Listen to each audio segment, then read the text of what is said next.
လေးနဲ့ဈေးဝယ်ထွက်တဲ့အခါမိကလေးတွေနဲ့ဈေးဝယ်ထွက်တဲ့အချိန်မှာကလေးပါပြီဆိုရင်ဘာကိုပဲကြည်နေလုံးဝမဲ့အလုပ်ကလေးတွေကိုကျွန်မဒီဗီဒီယိုမှာပြောပြသွားပါမယ်ကလေးနဲ့ဈေးဝယ်ထွက်တဲ့အချိန်မှာမိမိတို့ဟာကလေးတွေကိုကိုယ့်ရှိမှပဲထားရပါမယ်ကိုယ့်နောက်မှာမထားရပါဘူးဘာဖြစ်လို့လဲဆိုတော့ကိုယ့်ရှိမှမထားဘဲနဲ့ကိုယ့်နောက်မှာထားလို့ရှိရင်ကလေးလေးတွေထွက်ပြေးသွားလို့ရှိရင်မသိရတော့ပါဘူး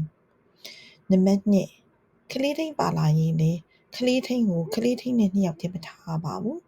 ကလေးထိန်ကဟိုငေးတင်ငေးနေတဲ့အချိန်မှာကလေးတစ်ခုခုဖြစ်သွားနိုင်ခြေသိများပါတယ်3ချိတ်ထားတဲ့အင်ကြီးတွေကြားထဲမှာကလေးဝင်စော့တာမျိုးမလုပ်ပါစေနဲ့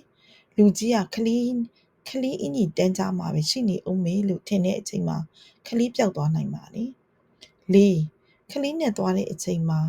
ဖုန်း message ပို့တာတွေ CB ကနေစာရေးစကားပြောတာတွေကိုလုံးဝမလုပ်ရပါဘူး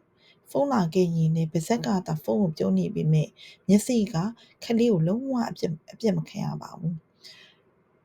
shopping center တွေဟာကစားကွင်းမဟုတ်လို့ခလေးလျှောက်ပြရမယ့်နေရာမဟုတ်ပါဘူးဈေးဝယ်တဲ့အချိန်မှာမိမိဘေးနားမှာနေရမည်ဆိုတာကိုခလေးကိုသင်ကြားပြရပါမယ်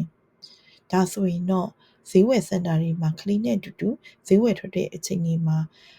မတော်တဆခလေးပျောက်ရှာမှုနှုန်းနေခလေးပျောက်တာတွေမဖြစ်တော့ဘဲနဲ့